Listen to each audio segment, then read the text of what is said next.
So, ayun na nga, naubos na yung homemade yogurt na ginawa ko last week. So, ito gagawa ulit ako ng panibagong batch. Ang matindi, pati yung mother yogurt ko, naubos, kinuha na din, ginamit na. So, gagawa ako, ipapakita ko sa inyo yung mas simple way para hindi kayo ma-over-ferment at hindi na kayo magkamali. Meron na kasi akong video nito last 3 years ago pa, pero maraming nag-failed kasi pumapait, no-over-ferment yung ginawa nila. So, dito lang naman, meron akong 2 liters ng fresh milk. Fresh milk or kaya full cream milk, pwede. Evaporated milk, yung iba, hindi na kasi hindi na yun masarap masyado. So, dito, pinakuluan ko lang yan hanggang near boiling point. Kapag nakita nyong paangat na yung gatas nyo, ay patayin nyo na kagad yung apoy. Okay lang din naman ako mulo siya, kaya lang baka kasi matapon. Kaya near boiling point lang tayo. Okay? Tapos nun, isasaling ko na yan dito sa jar. Lahat ng gamit ko dito ay in-sterilize ko muna kahit yung mga panghalo, yung mga sasalinan, either pinakuluan ko o binantuan ko ng mainit na tubig. Tapos ayun, meron tayong natira dito. Yan, makikita nyo yan. After 15 minutes, mas mabilis yan lalamig kasi maunti lang siya. Yung naando natin sa glass jar, mas matagal yung lalamig. So, ang dadagdagan natin muna ng mother yogurt ay yung malamig na, yung maligamgam na. Dapat yung temperature niya is pampaligo ng baby. Yung hindi malamig, hindi mainit, medyo maligamgam.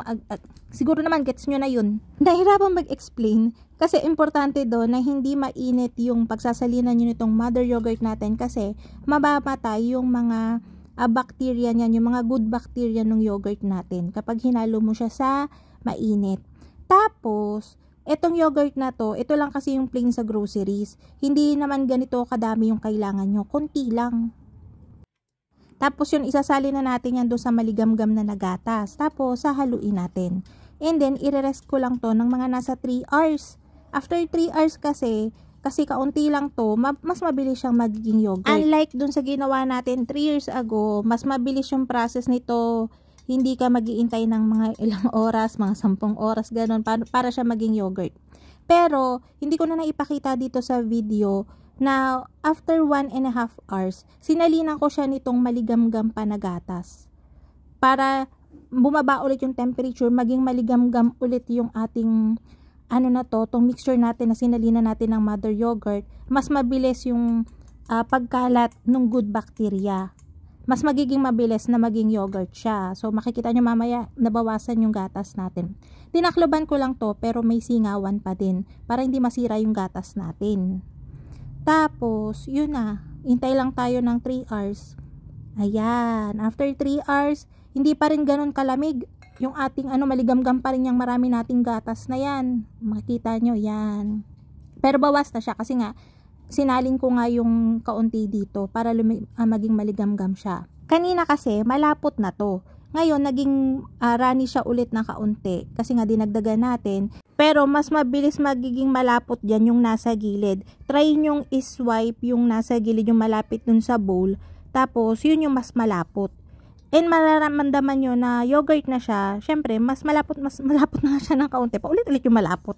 Mas malapot na nga siya ng kaunti compare dun sa gatas lang.